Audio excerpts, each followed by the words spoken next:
پاکستان کی سیاست میں احتجاجی دھرنوں، مظاہروں اور مارچوں کی تاریخ بہت پرانی ہے۔ ان مارچوں اور دھرنوں میں سیاستدان اور مذہبی رہنما حکومت وقت کے خلاف متحد ہوئے۔ ان میں سے بعض کو کامیابی ملی جبکہ بعض اپنے سیاسی مقاصد حاصل کرنے میں ناکام رہے۔ پاکستانی تاریخ میں طویل ترین دھرنا برسر اقتدار جماعت پاکستان تحریک انصاف نے 2014 میں بطور حزب اختلاف کی جماعت اسلام آباد میں دیا تھا، جو 126 روز تک جاری رہا۔ ماضی میں ہونے والے ان دھرنوں کے باعث بعض حکمرانوں کو اقتدار سے بھی ہاتھ دھونا پڑا۔ پاکستانی سیاست میں لانگ مارچ اور دھرنے اہمیت تو رکھتے ہیں، لیکن اکثر حکومتیں ان سے خائف نہیں ہوتی۔ ماضی میں ہونے والے ان دھرنوں سے طاقت کے استعمال اور مذاکرات کے ذریعے نمٹا گیا، لیکن ان دھرنوں کا مقصد حکومت پر دباؤ بڑھانا ہوتا ہے اور اکثر اس دباؤ کے باعث طاقتور مراکز اس کا فائدہ بھی اٹھاتے رہے ہیں۔ اسلام آباد کا پہلا بڑا دھرنا۔ دارالحکومت اسلام آباد میں پہلا بڑا مظاہرہ 4 اور 5 جولائی 1980 کو ہوا تھا، جب مذہبی جماعت تحریک نفاذ فقہ جعفریہ نے سابق صدر ضیاء الحق کے زکوٰۃ اور عشر آرڈیننس کے خلاف پارلیمنٹ ہاؤس کے سامنے دھرنا دیا تھا۔ اس دھرنے میں ہزاروں افراد شریک تھے اور ان کا موقف تھا کہ زکوٰۃ اور عشر آرڈیننس میں شیعہ برادری کو نظر انداز کیا گیا۔ 2 روز تک جاری رہنے والے اس دھرنے کے لیے نہ تو پولیس کی مدد سے کنٹینر لگا کر سڑکیں بند کی گئیں اور نہ ہی لاٹھی چارج یا آنسو گیس کا استعمال ہوا۔ مجبوراً حکومت نے شیعہ مکتبہ فکر کو اس آرڈیننس سے مستثنی رکھنے کا مطالبہ تسلیم کر لیا۔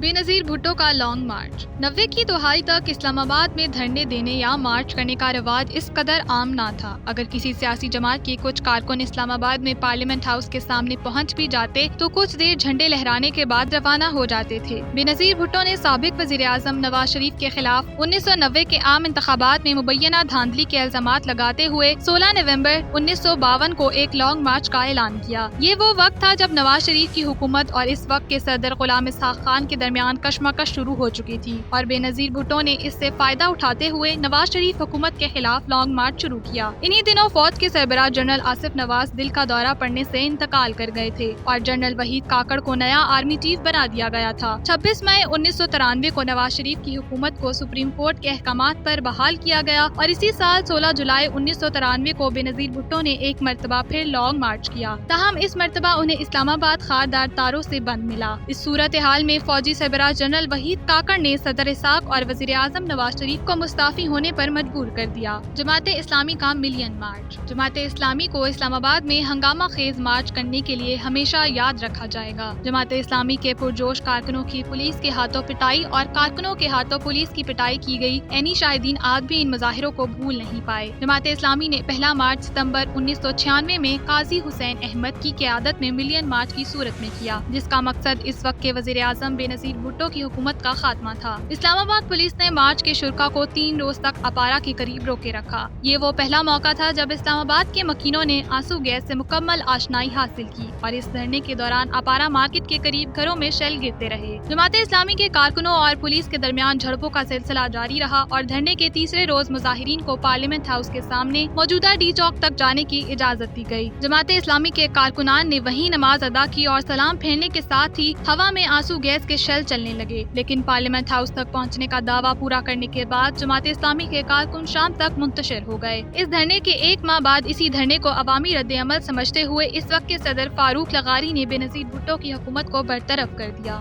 وکلا کا لانگ مارچ۔ 9 مارچ 2007 کو اس وقت کے صدر جنرل پرویز مشرف کی جانب سے چیف جسٹس افتخار محمد چودھری کو عہدے سے ہٹائے جانے پر وکلا نے عدلیہ کی بحالی کے لیے تحریک چلائی۔ تحریک کی وجہ سے ملک بھر میں احتجاج شروع ہوا اور پھر جسٹس افتخار چودھری، وکلا رہنماؤں اعتزاز حسن، منیر اے ملک اور علی احمد کی قیادت میں جون 2008 میں پہلا لانگ مارچ کیا گیا، جو بآسانی پارلیمنٹ ہاؤس کے سامنے پہنچنے میں کامیاب ہو گیا، لیکن کوئی کامیابی حاصل نہ کر سکا۔ نواز شریف نے اعتزاز حسن سے اس احتجاج کو دھرنے میں تبدیل نہ کرنے کی درخواست کی اور لانگ مارچ کے تمام شرکا منتشر ہو گئے، تاہم یہ تحریک ختم نہ ہوئی اور مارچ 2009 کو ایک بار پھر لانگ مارچ کا سلسلہ شروع ہوا۔ اس بار یہ مارچ لاہور سے نواز شریف کی قیادت میں شروع ہوا اور اسے روکنے کے لیے اسلام آباد اور راولپنڈی کو کنٹینروں کا شہر بنا دیا گیا، لیکن یہ مارچ ابھی گجرانوالہ ہی پہنچا تھا کہ اس وقت کے وزیر اعظم یوسف رضا گیلانی نے تمام ججز کو بحال کرنے کا اعلان کر دیا۔ کہا جاتا ہے کہ اس معاملے میں اس وقت کے army chief general Ashfaq Parvez Kayani نے کردار ادا کیا اور نواز شریف کو لانگ مارچ روکنے کے لیے کہا تھا۔ 16 مارچ 2009 کو وزیر اعظم سید یوسف رضا گیلانی نے chief justice of Pakistan justice Iftikhar Muhammad Chaudhry سمیت تمام معزول ججوں کو بحال کرنے کا اعلان کیا اور یوں یہ مارچ اپنے مقاصد حاصل کرنے میں کامیاب رہا۔ طاہر القادری کا مارچ۔ پاکستان عوامی تحریک کے سربراہ ڈاکٹر علامہ طاہر القادری نے 2013 میں پیپلز پارٹی کے دور حکومت میں لاہور سے اسلام آباد تک مارچ کیا۔ 17 جنوری کو اسلام آباد کی سخت سردی میں 4 روز تک جاری رہنے والے دھرنے کا اختتام حکومت اور مظاہرین کے درمیان کامیاب مذاکرات پر ختم ہوا۔ سینکڑوں مرد و خواتین کو فتح کی نوید سنائی گئی،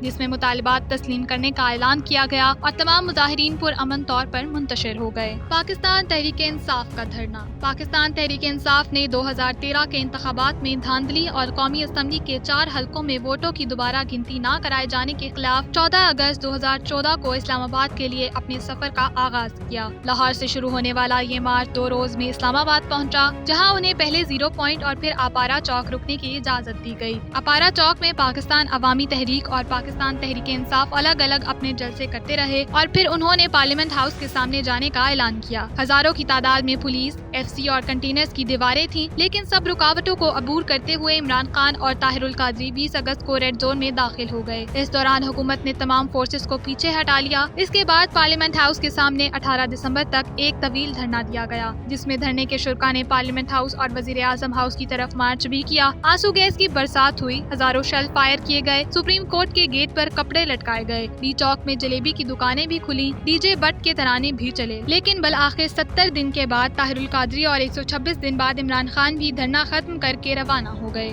علامہ خادم رضوی کا دھرنا۔ نومبر 2017 میں مرکز میں مسلم لیگ نون کی حکومت تھی اور نواز شریف وزارت عظمیٰ کا منصب عدالت کی طرف سے نااہل قرار دے دیے جانے کے بعد چھوڑ چکے تھے۔ ان کی جگہ شاہد خاقان عباسی ملک کے وزیر اعظم تھے۔ انتخابی فورم میں تبدیلی کے خلاف اور توہین مذہب کا نعرہ لگا کر تحریک لبیک جیسی غیر معروف دینی جماعت نے اسلام آباد کا رخ کیا اور راولپنڈی اسلام آباد کو ملانے والے فیض آباد چوک کے مقام پر دھرنا دیا۔ 22 روز تک جاری رہنے والے اس دھرنے کی وجہ سے جڑواں شہروں کے درمیان سفر کرنے والے لاکھوں شہری شدید مشکلات کا شکار ہوئے۔ روزانہ فیض آباد میں مختلف ججز اور حکومت کو گالیاں دی جاتی رہیں، جس کے بعد وفاقی پولیس نے ایکشن شروع کیا اور 100 سے زائد پولیس اہلکار زخمی ہوئے۔ بعد ازاں بات مذاکرات پر آ کر رکی اور اس وقت کے وزیر قانون زاہد حامد کے استعفے کے بعد موجودہ D G I S I general Faiz Hameed کے بطور ضامن دستخط کے ساتھ خادم رضوی کا یہ دھرنا کامیابی حاصل کرنے کے بعد اختتام پذیر ہوا۔ آزادی مارچ 2019۔ پاکستان میں اپوزیشن جماعتوں نے سال 2018 کے انتخابات میں دھاندلی، ملک میں مہنگائی سمیت کئی اہم ایشوز کو لے کر ایک بار پھر مارچ کا آغاز کیا۔ جمعیت علماء اسلام کے سربراہ مولانا فضل الرحمان نے اس مارچ کو آزادی مارچ کا نام دیا۔ اب ایک مرتبہ پھر 2022 میں عمران خان نے لاہور سے حقیقی آزادی مارچ شروع کیا ہے، جو اسلام آباد کی طرف بڑھ رہا ہے۔ پی ٹی آئی کے حقیقی آزادی مارچ میں کارکنان کی بڑی تعداد شریک ہے، جن میں خواتین اور بچوں کی بڑی تعداد بھی موجود ہے، جبکہ سیکیورٹی کے سخت انتظامات ہیں۔ عمران خان کے ساتھ شاہ محمود قریشی، اسد عمر، فیصل جاوید خان سمیت دیگر رہنما بھی موجود ہیں۔ عمران خان نے کہا ہے کہ میں اس ملک اور قوم کو آزادی دلوانا چاہتا ہوں۔ میں ایک آزاد ملک دیکھنا چاہتا ہوں اور وہ ملک دیکھنا چاہتا ہوں جہاں میرے لوگ آزاد ہو اور انصاف کے ذریعے قوم کے حقوق کی حفاظت ہو۔